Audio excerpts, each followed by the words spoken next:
emblematic of a fundamental lack of originality in Hollywood. Have you no shame? Here's your check for the Animaniacs reboot, you sellouts. Totally insane. Never Gabe and Maurice, it is so good to meet you today. Well, thank you, John. Nice to meet you too. I gotta admit, I'm kind of geeking out today because Animaniacs were a huge part of my childhood growing up, and I'm sure with you, Gabe, it was as well. What was it like for you guys to get back together and do this? I want to start with you, Maurice. For me, it was like, the greatest family reunion you could ever hope for. To get back in the studio, and to plant our tushies in chairs, open up a script that says Animaniacs, Episode 1, and then get to say the words, Pinky, are you pondering what I'm pondering? And know that Warner Brothers is going to write me a check for saying that. It's not me just goofing around, at a table at a Comic-Con. I'm actually being paid to be the brain again. That just felt like that felt like brain actually did take over the world. My triumphal return. Because you can't bring back Animaniacs without Pinky and the Brain. So I was already so excited when I saw the teaser for Animaniacs, and then they went Pinky and the Brain. I was like, oh my goodness, I can't believe it.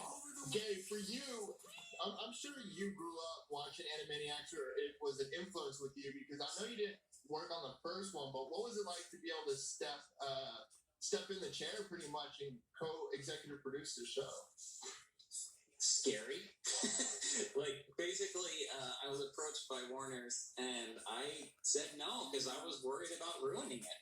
The fans are they love this so much, and I was scared. And after meeting with Steven and Amblin, they thought that what Wellesley and I were bringing to it was definitely something that they wanted. So after getting over that, then eventually it was like, okay, let's do the deep dive. Let's go in and figure out why this is so good, and get it to do exactly the same thing, and visually, I always loved traditional animation and really good animation, and we just gravitated towards that and really leaned into that for design and sensibilities, and that really helped bring it to become this thing where it's okay, this is the best of what you remember. It's not exactly the same, but it's the best of what you remember. The adoration pours in.